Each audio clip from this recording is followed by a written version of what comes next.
De todo lo que nos vamos a llevar. Ya va a empezar mi clase.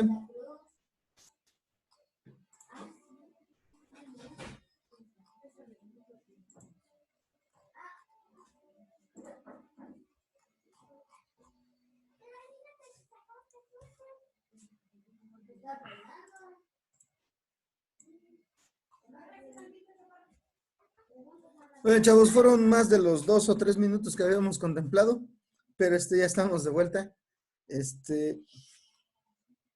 Ya nada más que ingresen sus compañeros. Continuamos con la situación que estábamos plasmando. Precisamente lo que decíamos. Ok. Lo que se busca principalmente es que la luz sea uniforme.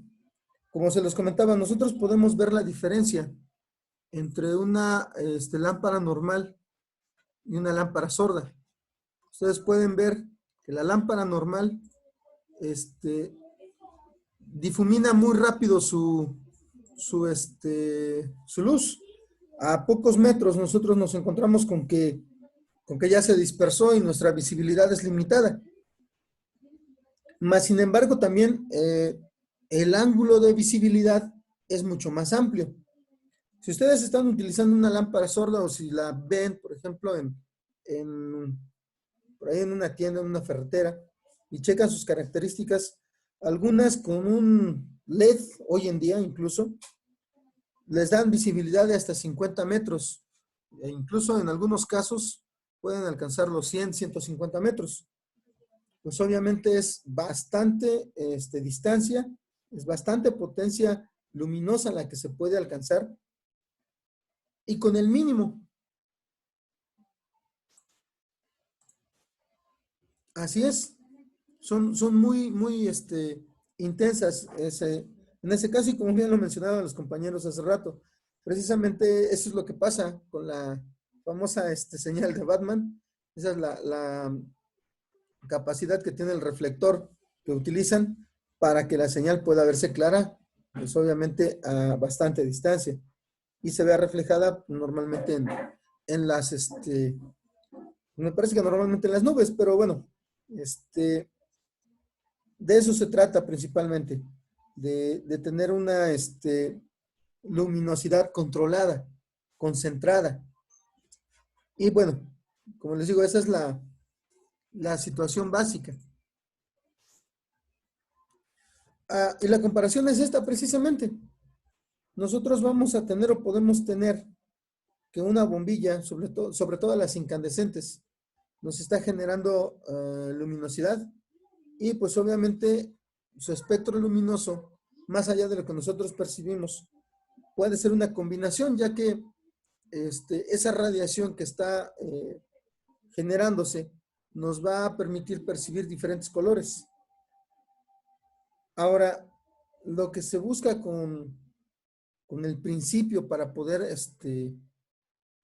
determinar o para poder generar lo que es el rayo láser es el uso de algunas lámparas espectrales, que es parte de nuestro armado que se puede necesitar. ¿Esto qué es?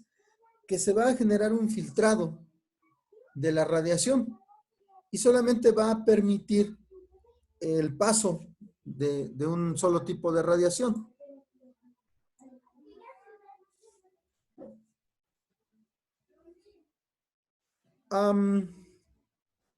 Ok.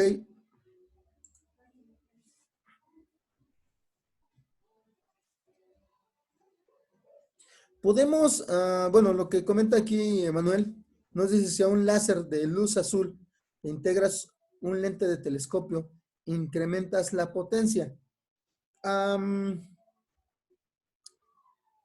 Se puede incrementar la potencia o se puede concentrar precisamente toda la intensidad que maneja ese rayo azul. Precisamente si ustedes en algún momento han trabajado o le han metido mano a un reproductor, tanto de DVD como de Blu-ray, se podrán dar cuenta que tienen un pequeño lente cóncavo, precisamente a la salida de lo que es el rayo del lector. Entonces, precisamente sí, se aumenta la potencia, obviamente hasta el punto en que nos conviene. Eh, pero no sería, pues, en sí comentar o indicar que sería un lente telescópico. Más bien, en general, sería un lente cóncavo, el que nos puede permitir ese tipo de situaciones, que nosotros podamos incrementar la potencia, pero en este caso, si nosotros vemos la diferencia, el rayo del láser son radiaciones paralelas, totalmente paralelas, y precisamente el uso de una lente nos permite concentrarlo en un punto, en un solo punto, ¿ok? Entonces, precisamente se utilizan los lentes cóncavos con esa intención. Como les digo, si alguno de ustedes tiene a la mano algún lector de DVD o de Blu-ray, se puede percatar de esa cuestión.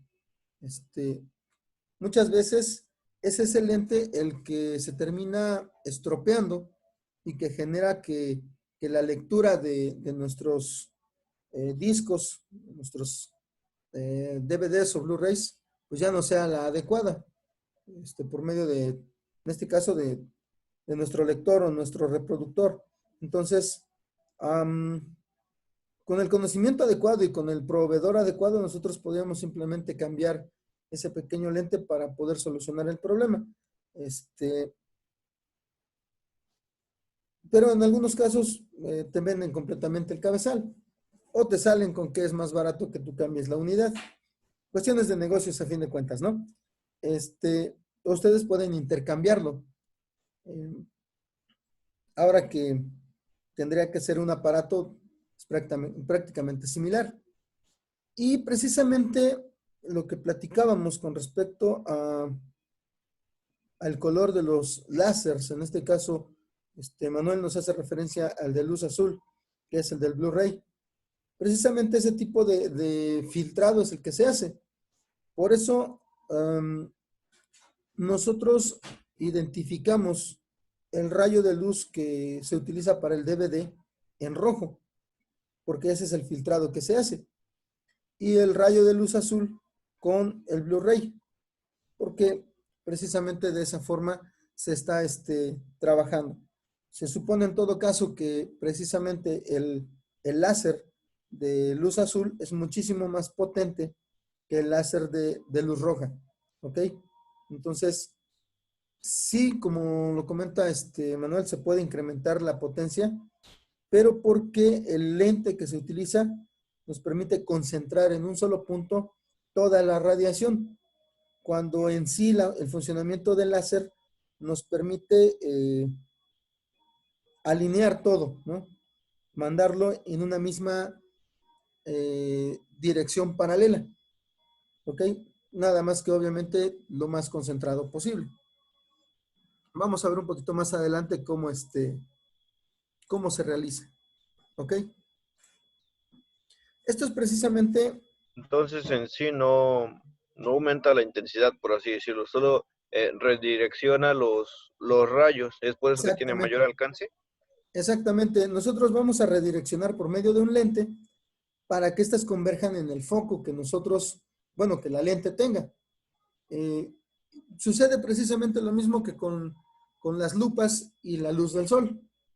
Si nosotros utilizamos una lupa y enfocamos de manera adecuada, podemos empezar a quemar una cantidad de cosas inimaginable. Lo mismo sucede precisamente con el láser. Si su intensidad es la suficiente para quemar, pues imagínense, bueno, su radiación es lo suficientemente potente para quemar, pues imagínense ya concentrado. De esa forma, de hecho, es que funcionan precisamente los sistemas que nos permiten generar muy alto nivel de calor. utilizando el láser. El láser es una radiación bastante concentrada, como le decía, que es paralela. Si ustedes se dan cuenta, pues el láser que nosotros utilizamos en los apuntadores no nos quema. ¿Por qué? Porque simplemente es la radiación paralela, lo que nos genera el concentrar las líneas de incidencia de la radiación, pero estas líneas simplemente son paralelas. Por eso nuestro rayo láser es bastante consistente y logra alcanzar distancias muy grandes, porque en un pequeño diámetro se puede tener una gran concentración de radiaciones, pero que no nos va a quemar de inicio. ¿Por qué? Porque todas están paralelas. Supongamos, como una especie de comparativo, supongamos que una radiación normal, supongamos el Sol, funciona algo así como un mallado. Supongamos que en una pulgada cuadrada nosotros percibimos, no sé, 10 incidencias de luz en una pulgada cuadrada. Un rayo láser concentra algo así como unas 500 a 1000 incidencias de luz en una pulgada cuadrada. Sigue sin quemarnos. Obviamente a la larga este tipo de radiación nos termina afectando. No nos quema de la misma manera a que si nosotros concentramos. Ahora, ¿qué es lo que pasa? Con una lupa, con una lente, nosotros vamos a tener, por ejemplo, que la luz del sol se va a concentrar en un solo punto. Esas 10 líneas que estaban por pulgada cuadrada se van a concentrar en un punto cuando yo utilizo una lente. Entonces, empieza a generar, no sé, podemos hablar de temperaturas de entre de 100 a 200 grados Celsius. Pero si, por ejemplo, yo tengo 500 líneas o 500 radiaciones por pulgada cuadrada para un láser rojo, y luego le ponemos una lente, usamos una lupa, y esas 500 líneas se concentran en un solo punto. La densidad de radiación es muchísima más alta, y por lo tanto las temperaturas que podemos alcanzar también son muchísimo más altas. No sé si se comprenda la comparación en este caso. Sí, muchas gracias. Ok, no, al contrario. Pues obviamente sus preguntas ayudan a enriquecer esto. Ahora, lo que nos va a pasar precisamente es esto, con lo que serían las radiaciones luminosas con respecto al láser. Nosotros podemos tener de inicio una ondulación de la frecuencia que queramos, de la radiación luminosa. Ya lo vimos en su momento cuando nosotros juntamos dos ondulaciones o dos señales, vamos a generar pulsos en algún momento. Y estos pulsos van a ser periódicos, ¿ok? Esos pulsos, si ustedes lo recuerdan, van a ser unos momentos en los que la amplitud repentinamente va a crecer, va a alcanzar ciertas crestas que pueden alcanzar incluso la sumatoria de nuestras ondulaciones, de las amplitudes individuales. Y estos periodos, pues obviamente dependiendo de la periodicidad, de la frecuencia de nuestras ondulaciones o de nuestra radiación, pues van a tener ciertos intervalos. Precisamente por eso se llaman pulsos. Pero ¿qué pasa cuando nosotros empezamos a meter más y más señales? Pues obviamente estas señales se van a empezar a encontrar, dependiendo su frecuencia y la periodicidad que tengan, se van a empezar a encontrar más seguido, van a empezar a generar pulsos más seguidos. ¿Ok? Entonces, algo parecido sucede también con lo que sería el rayo láser. Nos vamos a encontrar precisamente con, como lo platicábamos, con una densidad muy alta de frecuencias, perdón, de radiaciones, de señales que nos van a permitir que esos pulsos, pues prácticamente sean continuos, que no alcancemos a percibir en el momento en el que disminuye la pulsación, sino que esa señal se va a mantener mucho más estable.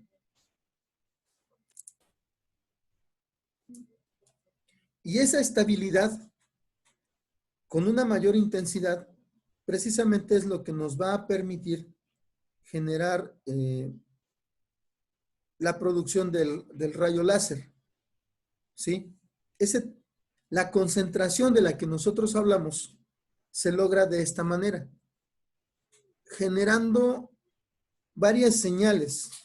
Obviamente en este caso son, en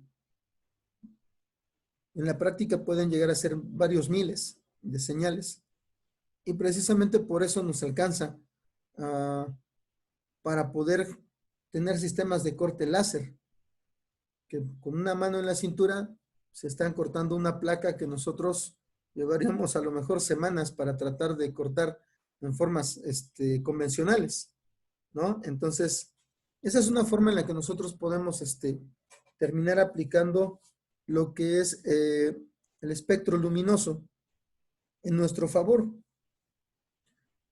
Y parte de eso, como ya lo vimos también, nos sirve para lo que es la generación, la interpretación de información. Y a través de esos rayos luminosos, en el caso de la tecnología, como lo comentaba, del Li-Fi, nosotros vamos a tener la transmisión de muy altas cantidades de información. Ya lo veíamos,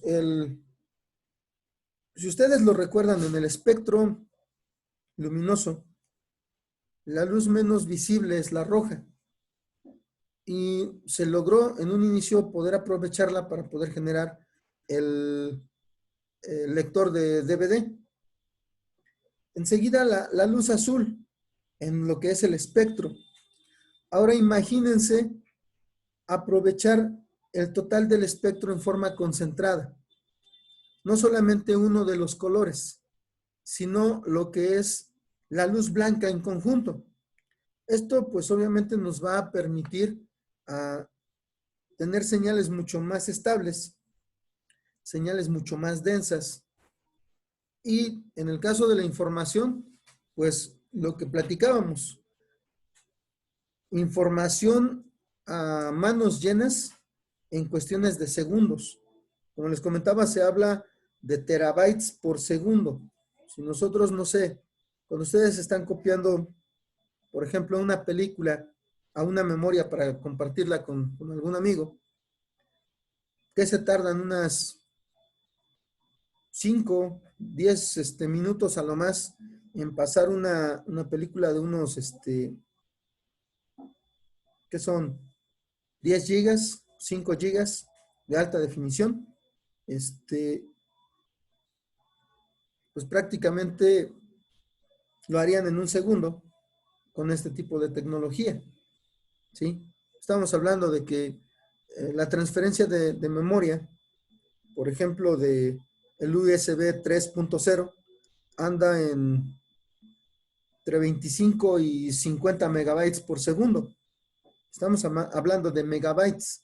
Entonces, 10 por 1 por 10 a la 6, me parece, un exponente en bytes. Y el tera anda en 1 por 10 a la 12, me parece. Estamos hablando de comparaciones muy grandes en lo que es la cantidad de información que puede moverse. ¿Ok? Y en este caso, pues nosotros nos podemos encontrar con las fuentes que nosotros tenemos a la mano, las fuentes de luz. De las más utilizadas, pues, bueno, obviamente nosotros la fuente por excelencia que tenemos es el sol. Una de las primeras fuentes luminosas de mayor intensidad que nosotros pudimos tener a la mano es la lámpara de tungsteno. Es una de las más, de las de mayor aplicación en su momento, cuando se tenían que iluminar espacios bastante grandes, auditorios, estadios, etcétera. Entonces, son de esas las que se llegan a tener. Si se dan cuenta, bueno, la longitud de onda es muy, muy pequeña. Obviamente la longitud de onda de la radiación solar es muchísimo más pequeña. Y nos vamos a encontrar también con otro tipo de fuentes, que son las lámparas LED, las lámparas de sodio. En este caso, el diodo láser que nosotros utilizamos para los apuntadores. El láser, el famoso láser de helio-neón, el láser de argón y el láser estabilizado. Todos estos, como les digo, son a fin de cuentas comparativas. Si nosotros logramos hacer uso de la luz blanca totalmente, sería hacer uso del ancho de banda que nosotros tenemos con respecto al sol. Si ustedes se dan cuenta entre lo que tenemos, y bueno, eso también nos da la capacidad de poder condensar bastante más radiación. Si ustedes se dan cuenta, pues obviamente el láser de helio tiene 0.002 nanómetros, cuando el Sol tiene 1 por 10 a la 12. Estamos hablando prácticamente de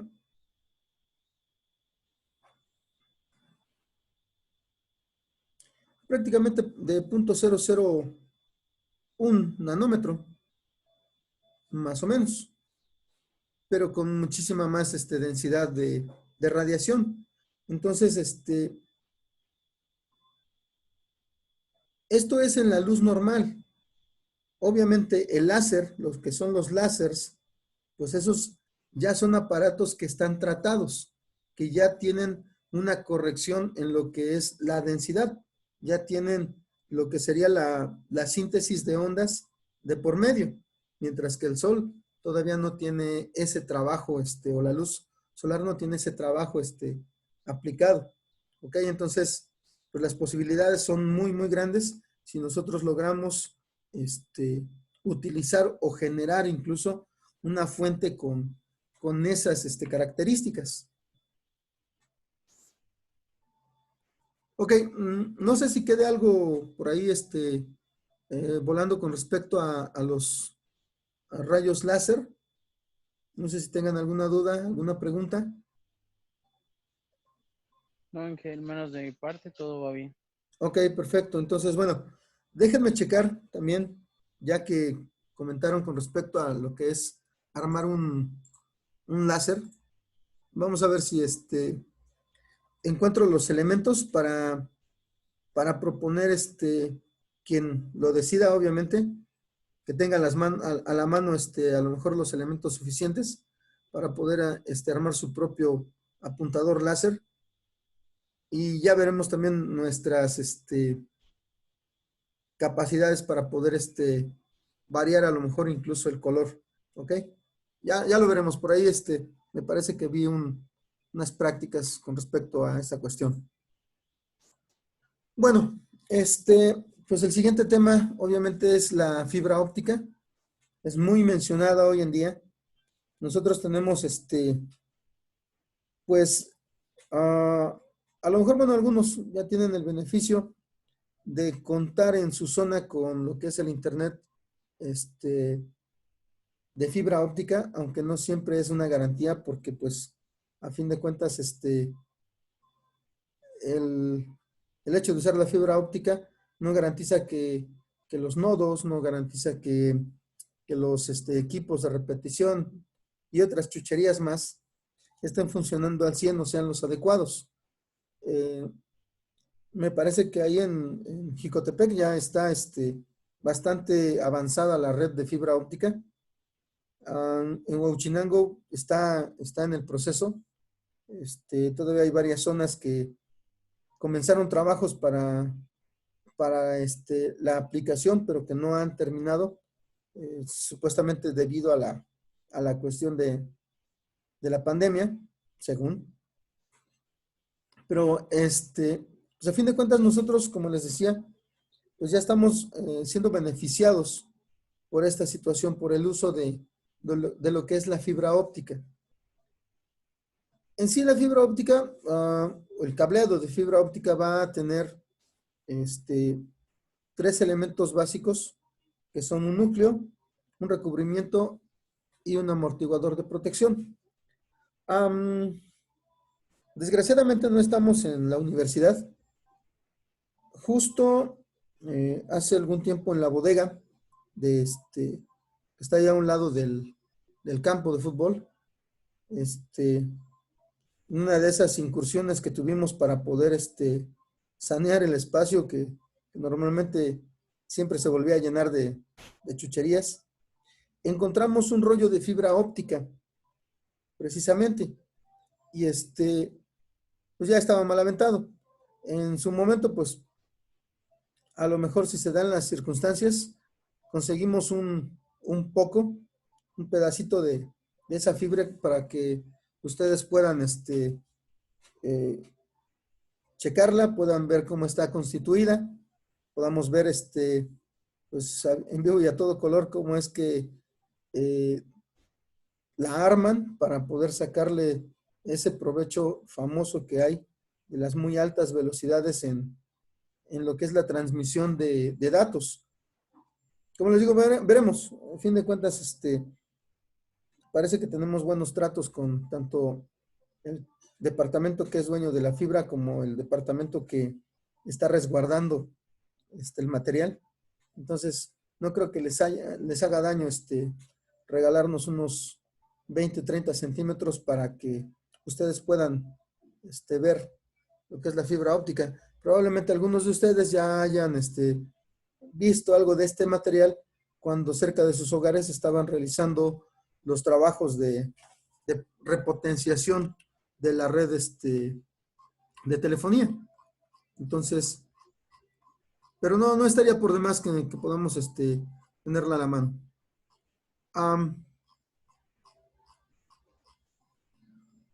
Nos vamos a encontrar, como les decía, con estos tres elementos. Ahora, van a tener las siguientes características. Primero, el material que está constituido, o del que está constituido el núcleo, debe tener un mayor índice de refracción que el recubrimiento inmediato. ¿Ok? Es una de las características que se deben cumplir. Para esto, obviamente, pues se estudian varios materiales para lograr precisamente esta situación.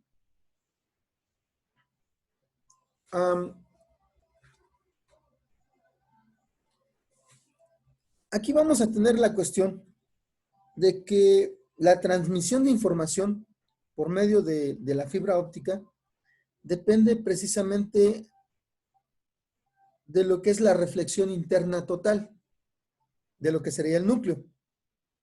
Como les digo, a fin de cuentas necesitaríamos ver el material para que ustedes puedan percibir y también podamos analizar estas características.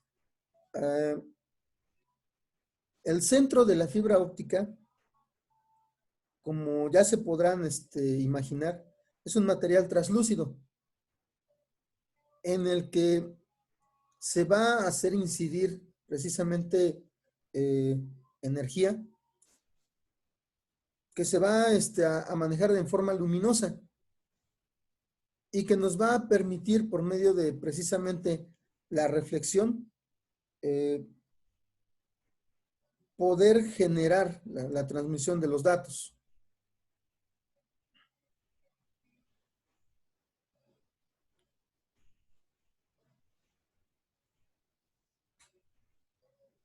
Ok, entonces, bueno,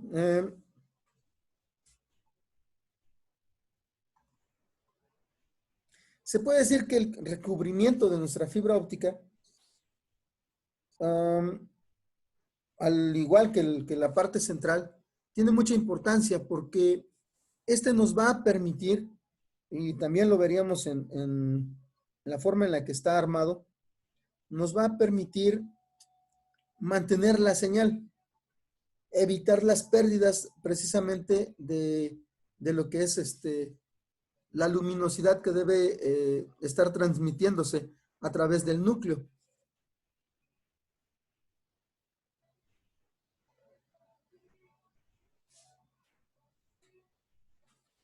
Entonces, como les decía, para esto, el núcleo debe tener un índice de refracción mayor que el índice de refracción del recubrimiento, para precisamente alcanzar lo que decíamos, la reflexión interna total, para que pues nuestra información se quede en el núcleo.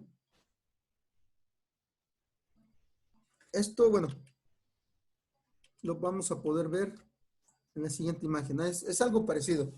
Aquí, bueno, aquí ya se nota el hecho de que la parte central debe ser un tanto translúcida. Debe ser un material, como les decía, ustedes lo van a ver. Nada más que tengamos la oportunidad. A lo mejor ya no alcanzamos esta clase, pero pues al menos para tenerlo ahí de referencia, pues vamos a tratar de conseguir ese tipo de material. Ahora, la señal, como ustedes lo pueden ver en esta imagen, se va a estar moviendo de esa forma, reflejándose a través de las paredes del núcleo.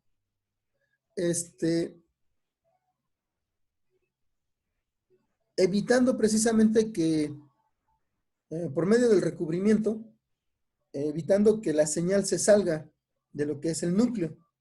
Entonces, vamos a tener esa señal, esa luz, atravesando por el núcleo, rebotando a través de las paredes, precisamente debido a la reflexión total que se tiene que generar entre estos dos medios, para evitar que nuestra señal se escape.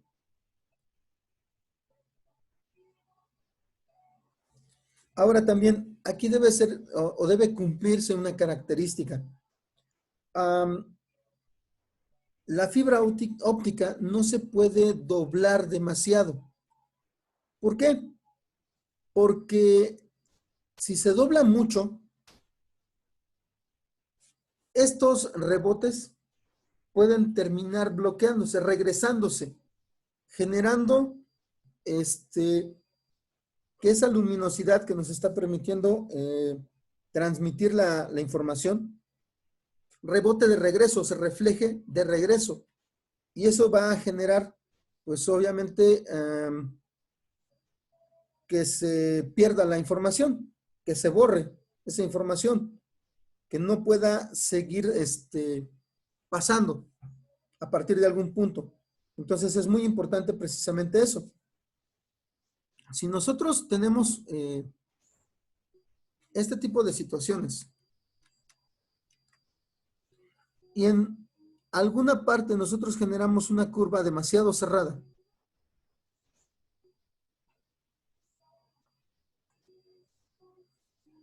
y la forma en la que la fibra se está comportando, como ya lo vimos, va rebotando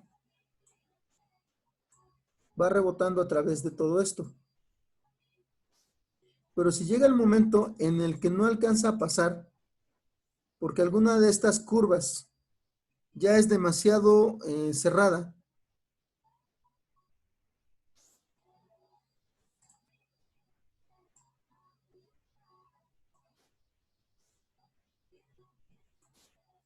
dijimos cerrada, ¿verdad?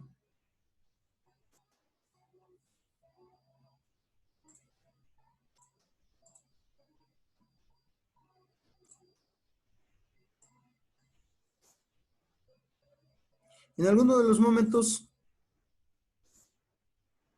la señal se va a terminar. Y es que, bueno, aquí lo estoy haciendo de manera irregular, los rebotes deben ser de una misma forma. Aquí, por ejemplo, dependiendo del ángulo de incidencia, en lugar de tal vez pasar en este sentido,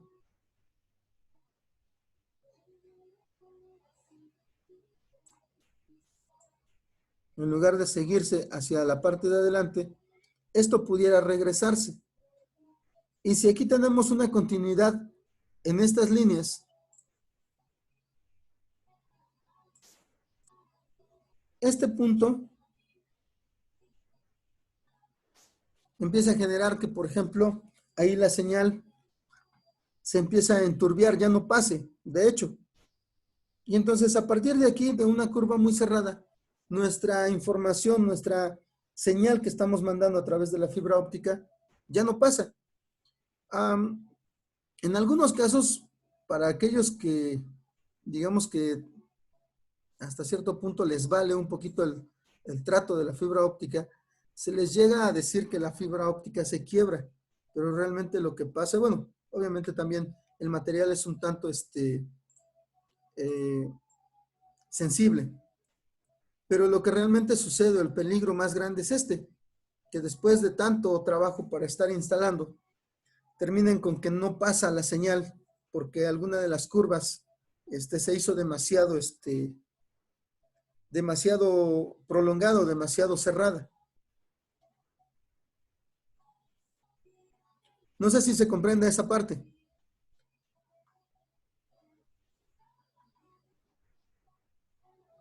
De mi parte, sí, ingeniero. Ok, muy bien, gracias.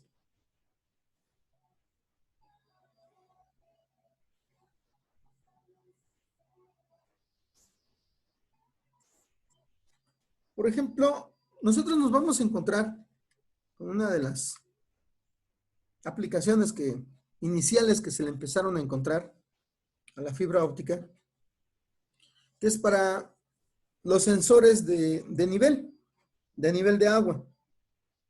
Sucede que bajo ciertas características de corte, la fibra óptica genera rebote. Y ahí se puede decir que la señal se corta. Entonces, mientras la señal se esté cortando, podemos decir que no tenemos suficientemente lleno este contenedor. Pero cuando el nivel sube, el mismo medio que nosotros tenemos, en este caso puede ser agua, el líquido que nosotros, con el que estamos llenando nuestro contenedor, va a permitir la continuidad de la señal. Entonces, al haber continuidad, nuestro sensor lo capta de esa forma. Cuando no tiene continuidad, como les decía, consideramos que no tenemos la cantidad suficiente de agua.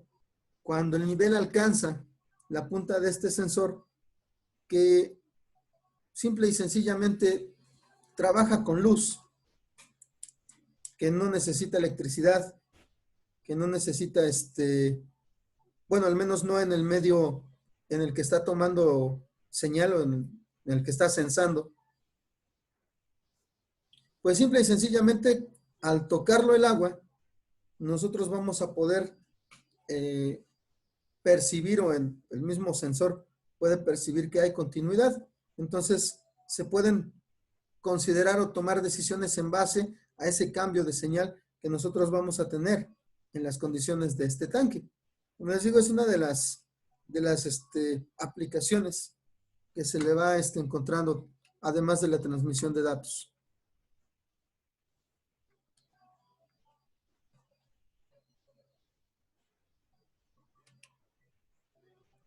Otra de las aplicaciones, además de lo que sería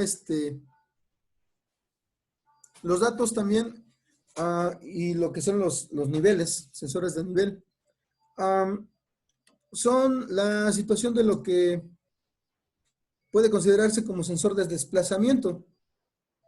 Dependiendo del ángulo en el que se encuentre nuestra señal luminosa a través de la fibra óptica, va a depender también la distancia a la que se encuentre el objeto del que se está percibiendo el desplazamiento. Ok, entonces, como les digo, en base a esta radiación, nosotros